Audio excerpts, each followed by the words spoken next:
This is Walk My Faith, where faith leads, We follow. Hai guys, Halo, kenalin nama aku Normanella dan aku Nelson. jadi di sini kita berdua selaku dari tim Walk My Faith ya. Aku mau memperkenalkan juga, nanti next-nextnya kalian bakal sering-sering lihat Nelson. Salam Tapi- kenal, salam kenal. Hey. Tapi sebelum mungkin kita langsung jadi host doang atau misalnya kita berdatang dengan narasumber, mungkin kita ngobrol-ngobrol dulu kalian ya. Benar, betul. Jadi kita hari ini sebenarnya pengen nge-pick up sama apa yang kemarin Coach Stanley itu sempat omongin dan sempat bahas. Itu kan tentang starting a relationship with God. Dan ini ada nih beberapa topik-topik nih yang kita pengen bahas nih. Aku udah ada taruh di sini ya teman-teman ya. Kelihatan nggak? Kelihatan nggak? Oke, jadi kita akan mulai untuk ngebahas aja langsung. Kita kan udah mulai saat teduh nih ceritanya. Oke. Jadi ceritanya tuh kita udah mulai saat teduh, kita udah mulai membangun hubungan sama Tuhan.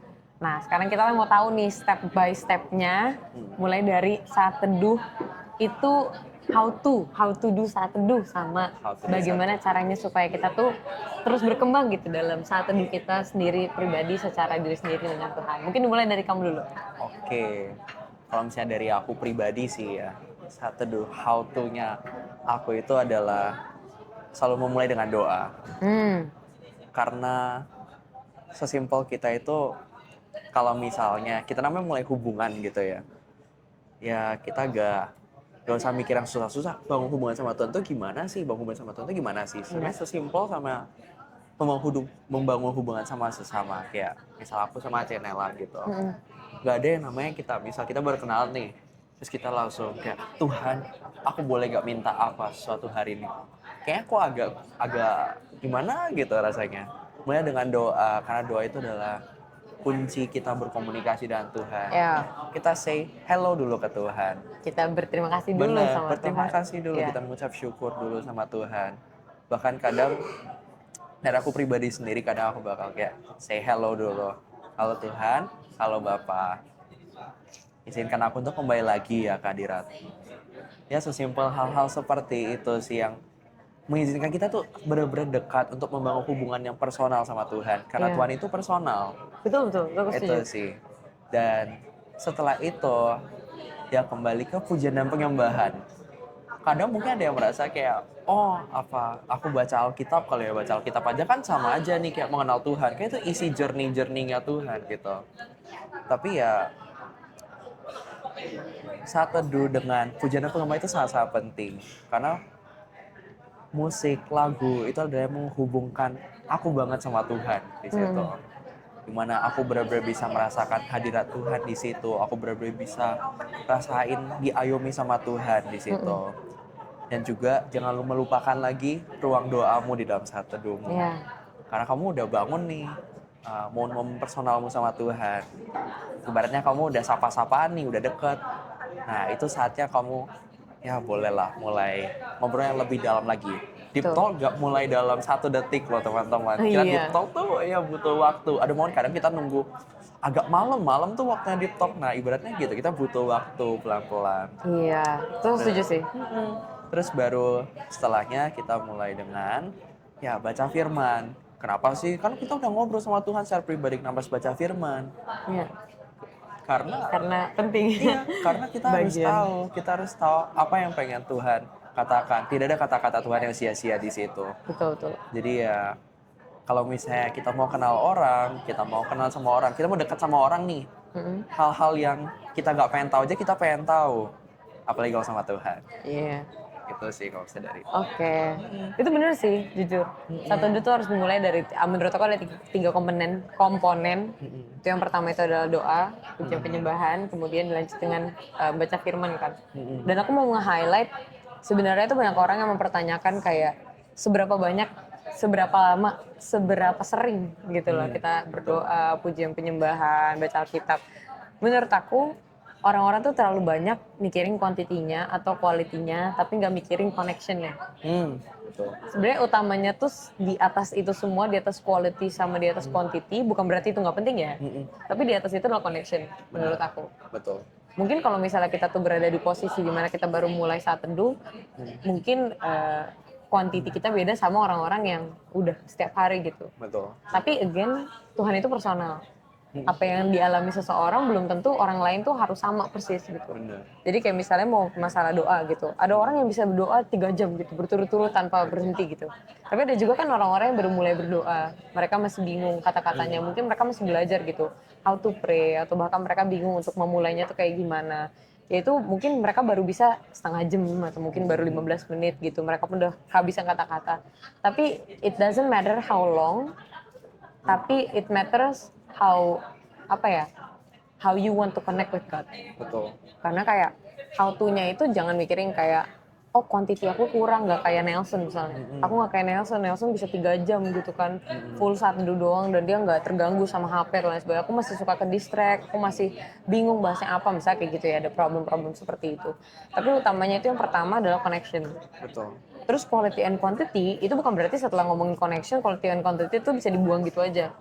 Menurut aku kualitas juga tetap harus dijaga. Misalnya kayak ketika kita berdoa, ketika kita itu baca Alkitab, berdoa, ya pastinya kita menjaga kualitasnya dengan cara misalnya kita nggak terlalu malam pas kita udah ngantuk-ngantuk banget. Kita siapin waktu terbaik kita. Mungkin pas pagi-pagi, ada orang-orang yang pagi-pagi kan. Ada juga orang yang malah justru kalau pagi-pagi nggak fokus, malam lebih fokus gitu, lebih kusyuk gitu kan. Jadi kayak menyesuaikan. Terus kalau untuk quantity, seiring berjalannya waktu, ya mungkin bagi orang-orang ada beberapa orang yang bilang katanya nggak penting berapa banyak lu baca Alkitab suruh banyak, doa sebelum banyak orang-orang bilang kayak gitu kan. Betul. Nyatanya sebenarnya ketika kita tuh benar-benar haus dan lapar, kuantitas itu memang bukan menjadi poin penting, tapi bukan dalam arah kayak ya udah seberapa pun jadi, tapi lebih tepatnya ketika aku tahu aku bisa, aku luangkan. Betul. Menurut aku itu. Jadi kayak kalau ditanyain how to-nya, terus ngebahas tentang kayak kuantitas, kualitas, dan apa saat teduhnya, yang pertama connection. Betul. Yes, Benar. about connection with God, connecting with God. Jadi saat teduhnya itu coba pikirin bukan cuman kayak aku belum nih hari ini strict, aku mati nih gitu ntar kalau misalnya aku harus buka Bible app kalau nggak nanti striknya mati gitu misalnya. Tapi it's not the important, yang striknya itu bukan dalam bagian daripada saat teduh, melainkan koneksinya. Jadi kayak apa sih yang dipelajarin? Sedikit tambahan dari aku ya. Boleh, Aku boleh. tadi dapat sesuatu tentang di mana ya kita mempersiapkan waktu yang terbaik kan. Ini satu hal yang selalu aku ingatkan ke aku sendiri tentang mengikut Tuhan adalah menyisihkan bukan mengisahkan. Oh, Karena kita kalau misalnya excited nih mau ketemu teman nih gitu misalnya, udah lama nih gak ketemu gitu misalnya, atau kita mungkin tiap hari ketemu tapi kita dekat aja sama orang ini, itu pas bakal cari waktu gitu kayak mau jam berapa ketemu ya besok ya, yang bisa quality time bagus. aku mau siapin mau pakai baju apa ya gitu. Itu persiapan kecil yang sama halnya juga ketika membangun hubungan dengan Tuhan. Dan itu berarti ya it is walaupun simple ya kedengarannya kayak ya aku nyiapin 1 jam itu untuk sehari itu kayak something biasa aja nggak sih, Nel gitu kan, dulunya Nel kan. Kan biasa aja nggak sih Nel gitu. Tapi sebenarnya that small thing gitu Tuhan nggak pandang rendah. Betul. Nggak pandang kecil, itu spesial dan istimewa dan tentunya menjadi something yang berharga gitu. Buat diri kita pun juga itu something yang berharga gitu. Menyisihkan bukan menyisakan, itu penting. Oke, kalau misalnya di sini posisinya kan kita udah ngebahas tentang saat teduh. Tapi kan pasti ketika kita memulai tentang saat teduh atau mungkin memulai bangun hubungan sama Tuhan kan ada satu poin penting, ya kan? Jatuh bangun dalam dosa. Ya kan ya? Itu kan pastinya ketika memulai itu adalah something yang kita pasti banyak orang buat strugglein. Benar. Nah, gimana sih caranya supaya kita tetap connect sama Tuhan meskipun kita tuh jatuh bangun dalam dosa? Mungkin kamu bisa mulai duluan. Terkadang tuh kesannya tuh kayak kok rasanya udah nih misal udah mulai bangun hubungan sama Tuhan, udah saat teduh. Misal nih udah seminggu, 2 minggu atau bahkan sebulan udah rutin nih. One day, aku jatuh lagi. Itu bukan berarti kamu gagal, bukan berarti kamu selesai sampai di situ. Karena kuasa si jahat itu selalu gimana caranya untuk kamu jatuh dan kamu gak mau kembali. Nah ya itu. Bukan tentang kamu jatuhnya, kamu jatuh itu cuman proses kecilnya doang. Itu bagian awalnya Bener. aja. Gitu. Baru appetizer. Main course-nya mereka adalah kamu gak balik. Ya. Justru itu mindset yang harus kita punya supaya kita itu selalu kepikiran untuk aku nggak boleh kalah sama si jahat, aku harus balik. Ya. Justru bukan ketika kita tuh jatuh, itu malah mikir, aku apa ya udah bersalah dan aku nggak bisa balik lagi ke Tuhan. No, it's not about that. Mm-mm. Tapi tentang gimana kita bisa kembali lagi ke Tuhan, kembali cari lagi Tuhan. Jangan pernah takut. Kan kalau misalnya aku salah nanti papa marah gitu kan. Papa itu selalu marah kalau misalnya kita salah. Tapi papa nggak pernah bilang enggak kalau kita minta maaf. Oh, Itu sih yang aku benar-benar dapat. Tiap kali aku kembali ke Tuhan, di momen-momennya mungkin aku melakukan salah gitu. Mungkin di hari itu aku ada, let's say, I'm having a bad day dan aku mungkin meluapkan emosiku di mana gitu. Atau mungkin aku banyak menghela nafas di hari itu. Tuhan nggak pernah bilang, oh kamu kenapa sih menghela nafas terus hari ini gitu. mm-mm. Tapi Tuhan selalu siap dengan bilang, kamu hari ini ada apa nak? Iya. Kenapa sih? Apa yang bisa aku bantu? Itu sih hal-hal kecil yang Tuhan kasih gitu loh dalam kehidupan sehari-hariku. Menarik sih.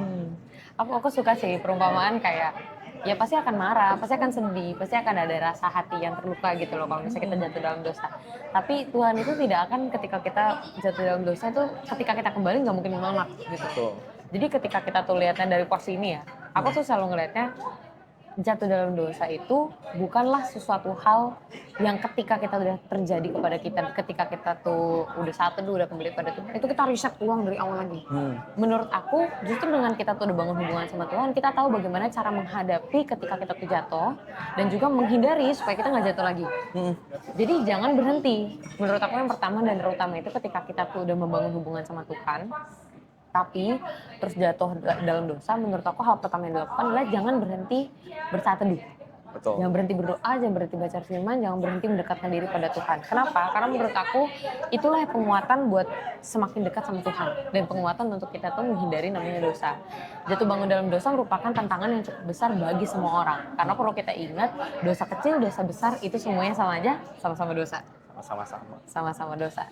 Jadi penting buat kita tuh melihat itu dalam posisi sebagai seorang anak mengetahui oh dosa semua orang tuh sama ya, bukan dosa semua orang sama ya, lebih ke semua dosa itu dosa dan semuanya menjauhkan diri daripada Tuhan. Jadi penting untuk kita tuh melihatnya kayak oke, aku mau memperbaiki hari demi hari, waktu demi waktu.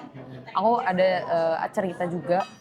Mungkin dulu tuh ketika kita tuh berada dalam hubungan yang dekat sama Tuhan, hubungan yang kurang dekat sama Tuhan, mungkin kita tuh pas bangun hubungan sama Tuhan lebih lagi, pas perjalanan itu kita banyak yang kayak, aduh, kayak kenapa ya, aku harus ninggalin dosa ini, terus aku kayak, aduh, kenapa ya aku jatuh mulu di dosa, pasti kan ada momen-momen seperti itu kan. Tapi seiring berjalannya waktu, ketika kita membiasakan diri untuk fokus kepada Tuhan, kita pun akan lebih dipenuhi oleh Tuhan dibanding dipenuhi ketakutan kita jatuh dalam dosa. Ini ada perumpamaan yang bagus banget, waktu itu aku diceritain sama seseorang, itu lagi nih, ketika kita bangun hubungan sama Tuhan, dan kita takut sama namanya jatuh dalam dosa, kita coba mikir kayak gini, kalau aku bilang jangan mikirin gajah warna pink, pasti kamu mikirin gajah warna pink kan? Betul. Jadi istilahnya jangan pikirin kayak aku harus menghindari dari dosa, tapi kita cari alternatif lain, yaitu kita fokusin untuk kayak pikirin Tuhan, cari Tuhan, penuhi hati dengan firman, penuhi hati dengan doa, berdoa, memuji dan menyembah Tuhan. Jadi nambah-nambahin di bagian situ supaya sisi-sisi bagian berdosanya itu semakin berkurang. Kayak udah nggak ada waktu. Yang waktu itu kamu pernah jelasin aku dengan perumpamaan hitung 1 sampai 100. Coba dijelasin deh. Oke. Itu bagus. Jadi ini menarik sih teman-teman. Jadi aku tuh pernah menemukan sebuah perumpamaan ya. Ketika kita itu dalam, ini nggak cuma berlaku buat dosa atau apa BTW. Mungkin kalau misalnya kalian ada hari-hari yang buruk, kalian lagi mungkin dalam masalah yang kayak aku rasa aku tuh nggak keluar-keluar ya di situ. Kok aku tuh rasanya tuh nggak selesai-selesai di situ. Coba aku tantang kalian sekarang hitung ke belakang, hitung mundur ya. Hitung mundur deh. 10, 9, 8. Coba sekarang kamu makan apa aja hari ini? Mikir dulu. Coba sekarang udah sampai berapa hitungannya? Jujur, aku pun lupa hitungannya berapa. Buyar gitu kan. sih. Buyar. Buyar. Gitu. Hal-hal seperti itu ternyata kita itu bisa ke distract loh sama ucapan kita, sama firman kita gitu loh. Mulutmu firmanmu, bener dong. Jadi ketika kita dalam masalah, let's say, ketika kita mungkin fokusnya ke dosa, gimana caranya kita fokusnya itu salah gitu. Selalu mengusahakan untuk mengucapkan hal-hal yang baik. Kalau misalnya kamu pikirnya tentang dosa, pikirlah Tuhan telah memenangkan aku. Kalau misalnya kamu dalam masalah, pikirlah Tuhan baik dan Tuhan yang akan menemaniku melewati semua ini. Yes. Hal-hal seperti itu, hal-hal kecil yang mungkin tidak pernah kepikiran untuk kita ucapkan, ucapkanlah. Daripada kita fokusnya ke menghela nafas lagi. Tantangan hari ini, stop menghela nafas. Stop menghela nafas. Stop menghela nafas. Bagus. Aku juga dapat perumpamaan bagus itu, ada perkataan seperti ini. Less of that, bukan none of that. Jadi gini, pemikiran ketika manusia itu bisa berhenti dari full tiba-tiba jadi kosong, itu sebenarnya sulit banget. Karena kita bukan robot. Kayak istilah gini, kamu bisa mencintai seseorang sepenuh hati kalian. Tiba-tiba dia bilang untuk berhenti mencintai. Pasti makin lama makin merana nggak sih? Kayak, aduh aku langsung bilang mencintai gitu, berhenti mencintai.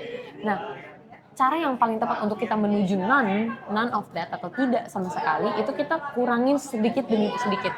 Bukan berarti kita dosa ngelakuin lagi, bukan ditambah-tambah, bukan sekecil-kecil, tapi lebih tepatnya gini, ketika kita tuh pengen menghindari dosa, nggak pengen jatuh lagi dalam dosa, itu utamanya adalah kita mengurangi hal-hal yang mengganggu dan juga bisa menghasut kita masuk dalam dosa. Betul. Misal, kita tuh sendirian tuh biasanya jatuh kepada hal-hal yang misalnya tidak senonoh, atau misalnya ketika kita tuh berkumpul dengan teman-teman tertentu kita jadi bahasannya nggak benar atau mungkin terhasut gitu.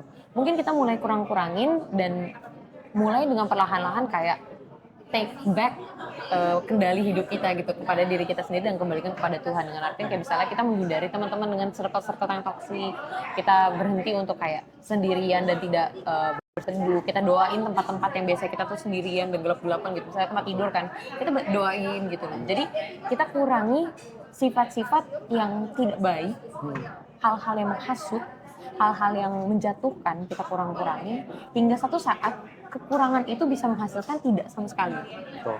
Yang kurang 100, kurang 10 lagi, sampai 10 kali gitu kan, itu kan jadi nol. Benar. Ya even though itu kayak kurangnya perlahan-lahan, tapi it takes time dan juga itu konsisten. Karena menurut aku bukan masalah kayak performance-nya sebagus itu bisa dari, ya bisa sih, Tuhan bisa menyembuhkan kita dari yang ada dosa gitu, jadi full kita tuh bisa berhenti dan bisa disembuhkan dan dipulihkan secara total. Tapi kalau misalnya memang butuh waktu, that time itu yang penting adalah konsisten dan kemauan kita sih sebenarnya. Jangan mikirin kayak maksudnya dia bisa dalam 3 bulan, kok aku butuh 4 bulan ya, kok dia bisa dalam 5 bulan, aku butuh setahun gitu. Setiap orang beda-beda, menurut aku seperti itu sih. Yep. Tapi kalau misalnya, kenapa? Jadi kayak musim ya, Musim musim gimana? buah gitu kali ya. Oh, musim gimana? Buah, memang sih banyak pohon yang mulai membuahkan buah ya. Iya. Tapi ya gak semua pohon membuahkan buah di saat yang bersamaan gitu. Mungkin ada yang tahu dikit kali ya, last minggu gitu misalnya. Ada yang kayak, oh ada next seasonnya lagi, bentar lagi gitu. Lebih manis justru. Mungkin itu waktumu. Iya. Everyone has their own time gitu loh. Dan jangan nyerah. Jangan gara-gara jatuh dalam dosa langsung kayak, udahlah kayaknya aku memang bukan waktunya gitu. Karena si jahat lebih suka kalian tuh balik sama Tuhan terus kembali lagi kepada dia, daripada kalian tuh perlahan-lahan menghindari dan kembali lagi kepada Tuhan gitu. Karena mereka tuh bukan fokus kepada dosanya dilakuin atau enggak, mereka fokusnya kita memalingkan wajah daripada Tuhan atau enggak. Jadi jangan palingkan wajahmu daripada Tuhan, kembali pada Tuhan dan fokus untuk terus bersama dengan Tuhan. Menurut aku itu. Nah, ketika kita tuh kembali lagi kepada Tuhan, mungkin ada orang-orang di sini yang merasa bahwa dirinya tuh terlalu berdosa nih. Yang kayak punya mindset, aku tuh emang orang yang paling berdosa, atau bahkan aku tuh orang yang berdosa banget, aku nggak akan bisa bertobat. Nah, apa penguatan atau mungkin apa hal-hal yang bisa kamu sampaikan kepada mereka yang memiliki mindset seperti itu? Jangan menyerah. Jangan menyerah. Iya sih, benar. Karena jangan biarkan si jahat tuh menang di situ. Benar. Itu bagian yang paling disukai sama si jahat, yang dari tadi kita udah bahas ya tentang si jahat ya. Tapi memang itu cara kerjanya mereka di hal-hal yang tidak kita sadari. Mungkin kesannya tuh kayak kita jadinya kayak apa ya, YOLO gitu ya. Ya udahlah gitu, kan hidupku sekali doang, salah aja, dosa aja. Emang aku orangnya berdosa gitu. Mungkin ada mindset seperti itu. Cuman balik lagi ke apa tujuannya kehidupan kita sebenarnya. Iya, betul. There's nothing to gain gitu loh di akhir. Kamu bisa melakukan hal yang positif dan juga dekat dengan Tuhan.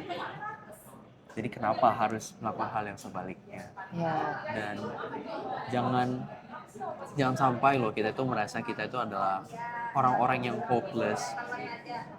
Tuhan tidak pernah Tuhan tidak pernah loh sekalipun dia tuh bilang kayak kamu tuh hopeless.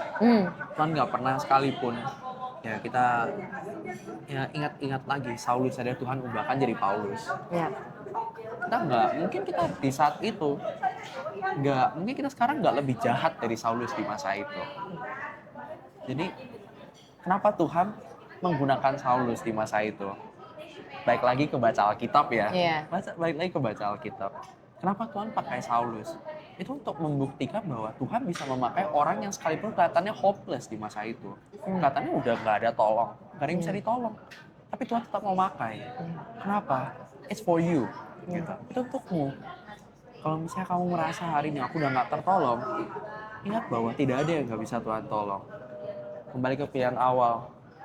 Mau nggak ya aku sekali lagi percaya kalau misalnya aku ini bisa ditolong. Tidak ada yang bisa kontrol kamu untuk berpikir bahwa kamu tuh bisa ditolong. Kita hari ini sih ngomongnya di sini gitu kan. Kita cuma bisa kasih penguatan. Tapi pilihan terakhir selalu ada di tanganmu. Itu loh maksudnya hebatnya Tuhan ya. Tuhan nggak pernah memaksakan kita untuk sesuai dengan kehendaknya. Tapi Tuhan kasih kita pilihan loh. Untuk mau nggak berjalan sesuai dengan kehendaknya. Iya. Jadi pilihan selalu di tanganmu. Hari ini kita di sini hanya sebagai teman untuk bisa membantu kamu, untuk mengarahkanmu. Kalau misalnya hari ini kamu dengar sampai di sini, ini untukmu banget sih. Iya. Ketika kita tuh merasa bahwa diri kita itu terpuruk sendirian, atau mungkin bahkan ada yang ngerasa kalau kalian itu adalah orang yang lebih berdosa daripada yang lainnya, ketahuilah bahwa Tuhan itu jauh lebih besar daripada masalah-masalahmu, daripada dosa-dosamu, dari kekelaman-kekelaman yang ada di dunia ini. Maka dari itu, jangan takut untuk datang kepada Tuhan dan berkata bahwa aku mau menyerahkan hidupku kepada Tuhan. Bukan istilahnya kayak Tuhan mengambil ya, maksudnya mengambil gitu aja. Tapi ketika kita tuh memberikan kesempatan untuk Tuhan itu hidup di dalam kita, menggunakan hidup kita untuk menjalankan kehendak Tuhan, ketika kita tuh memberikan hidup kita kepada Tuhan, dan kita mau gitu ya diperbaiki, dipulihkan, Tuhan tuh bisa pulihkan. Kayak tadi kamu sebut Saulus atau Paulus ya, misalnya disebut dulu sebelumnya tuh Saulus tuh dulu parah banget gitu loh di cerita-cerita orang-orang. Kayak maksudnya bagaimana dia bisa membunuh, dia menyakiti, bahkan bisa dibilang orang-orang yang percaya gitu pada Tuhan tuh takut sama dia.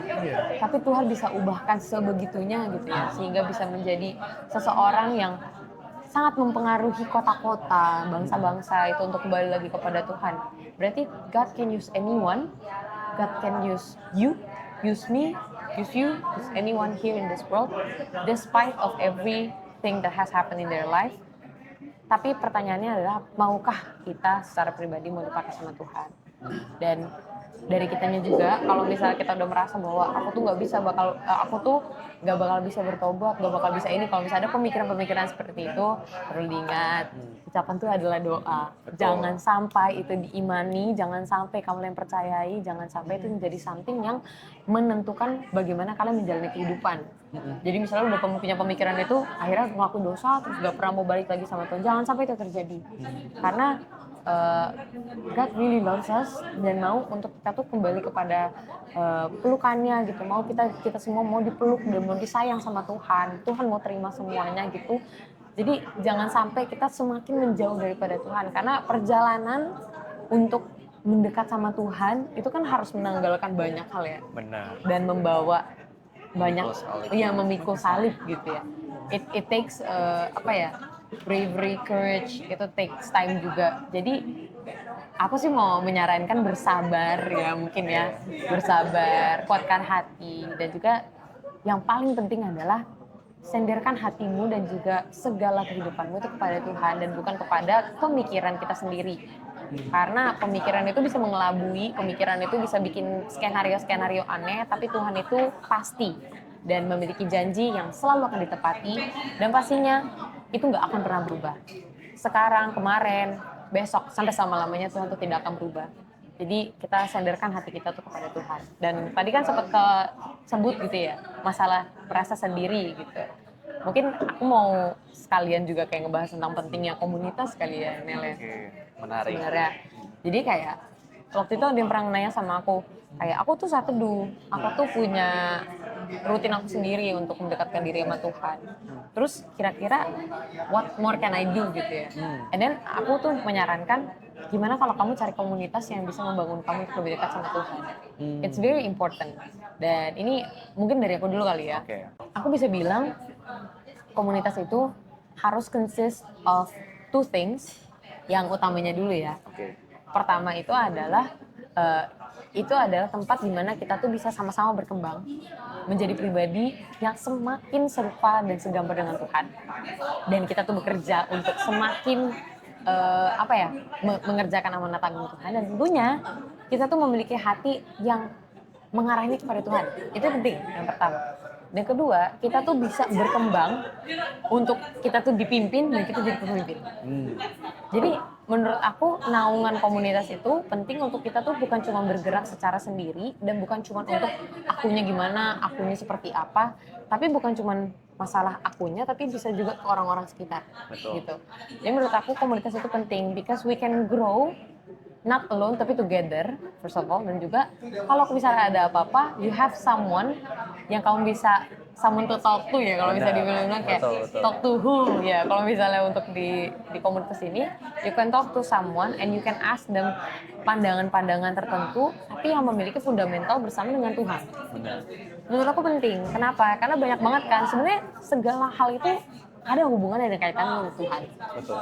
Kalau misalnya kita tuh mencari jawaban kemana-mana dan kita tuh nggak punya fundamental yang sama, pasti jawabannya akan berbeda. Iya. Menurut aku. Betul. Jadi ketika kita tuh memiliki pertanyaan-pertanyaan terutama tentang iman, kita tuh harus memiliki orang-orang yang pertama leader, mungkin orang-orang yang memiliki sosok yang sudah belajar lebih banyak. Dan mungkin kalau misalnya di gereja-gereja kan yang memiliki firman Tuhan yang terkurasi, mungkin untuk yang youth gitu ya, buat anak-anak remaja ya remaja, untuk dewasa muda gitu ya. Ya itu terkurasi khusus kenapa, supaya kita tuh sama-sama bisa bertumbuhnya dengan fundamental atau dasar iman yang sama gitu, firman Tuhan gitu. Karena kalau misalnya kita sembarang bukan berarti kita nggak boleh nanya orang-orang pendapat ya. Benar. Tapi kita bisa mendapatkan saran, kritik, Betul. atau mungkin mendapatkan teguran-teguran yang kita tahu fundamentalnya, dasarnya tuh apa, yaitu Tuhan Yesus. Menurut aku sih itu pentingnya komunitas ya. Kalau kamu gimana? Pentingnya komunitas apa? Nah, kalau misalnya komunitas itu ya, mungkin yang aku bahas dari my opinion, unpopular opinion. Oh, oke, boleh. Apa? Gitu ya. Aku tuh tadi dapat gambaran tuh seperti ini. Kadang tuh pernah nggak sih kalau misalnya kita tuh, let's say di satu kelompok nih gitu kan, kita ada kelompok belajar nih gitu. Iya. Kelompok belajar. Pernah nggak sih kalian tuh lihat kalau misalnya, teman-temanku, misal kita kelompoknya bertiga gitu, tapi dua orangnya itu rajin banget belajar, kita tuh jadinya sendiri gitu, kok nggak diajak ya gitu kan, rasanya tuh jadi pengen, aku juga harus belajar, aku juga mau lebih gitu loh, kok dia doang, mereka jago sendiri gitu, aku nggak mau ketinggalan, aku nggak mau gitu, mau nggak mau kita jadi ikut belajar. Itulah pentingnya komunitas.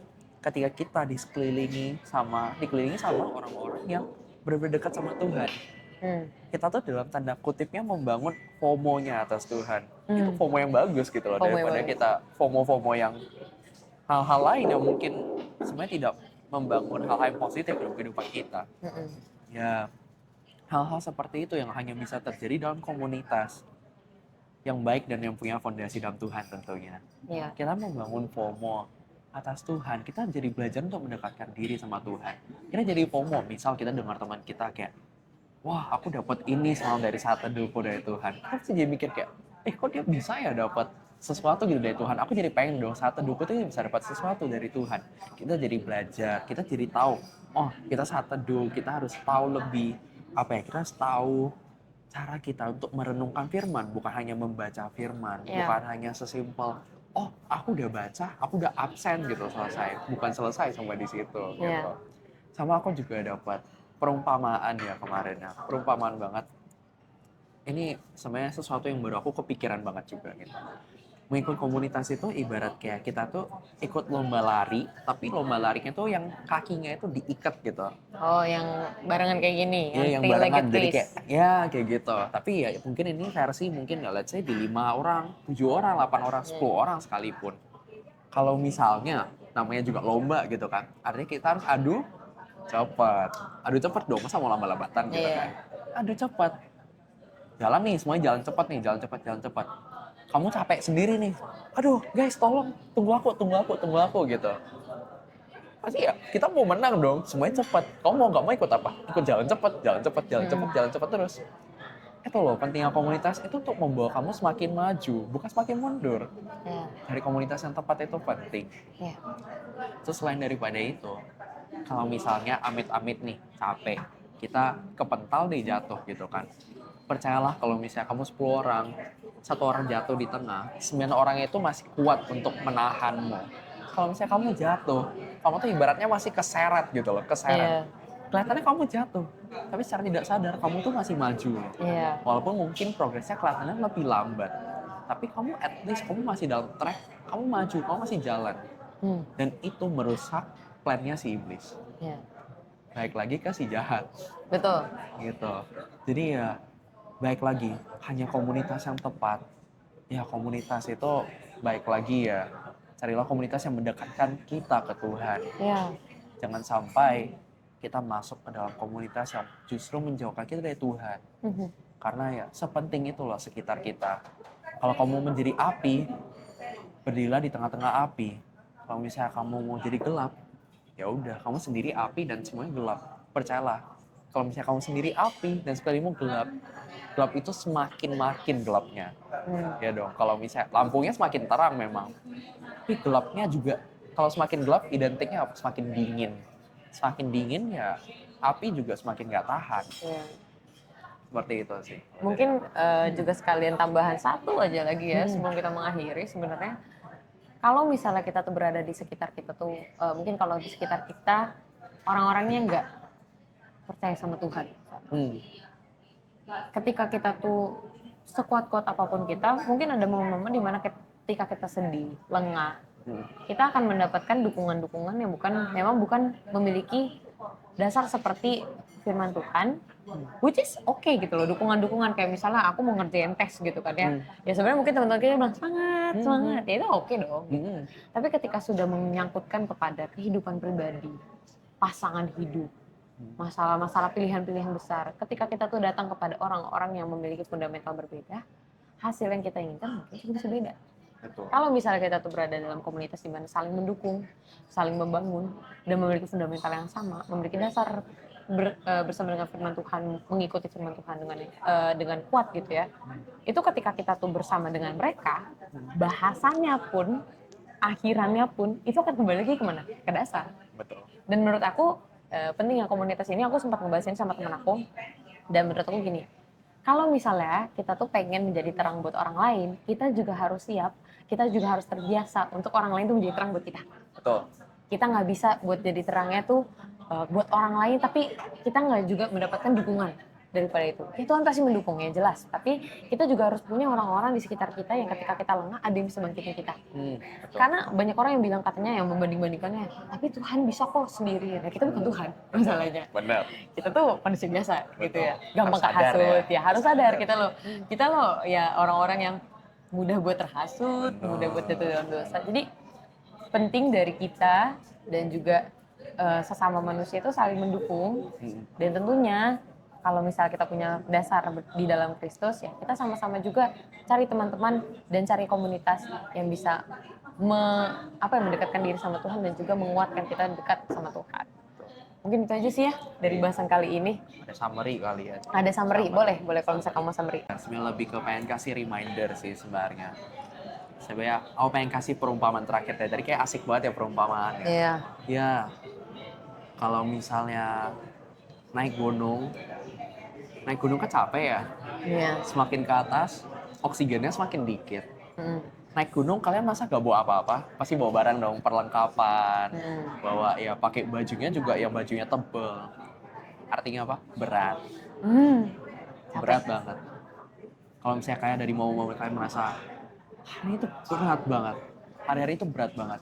Aku udah mencoba ikut Tuhan, tapi kok berat banget rasanya.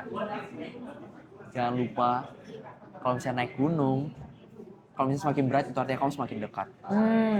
Jangan sampai kamu mundur dari situ. Kamu udah 80% dekat, dekat atas puncaknya gunung, terus kamu baru memilih kayak, ya udah deh aku mundur, aku pulang deh sekarang gitu. Kamu nggak melihat indahnya dalam memuncak gunung jadinya, dalam mendaki gunung. Jadi kalau misalnya kamu hari ini ada di hari-hari yang berat, tetap semangat karena kamu akan melihat indahnya sebentar lagi. Yes. Luar biasa, ada amin teman-teman. Amin. Sekian buat Walk by Faith kali ini. Semoga kalian suka. Jangan lupa untuk subscribe, like, dan komen. Dan kalian bakal sering-sering ketemu sama Nelson. Karena nanti nextnya Nelson itu yang bakal bawa untuk narasumber berikutnya. Oke deh, itu aja dari kami. This is Walk by Faith, where faith leads, We follow. Dadah semuanya.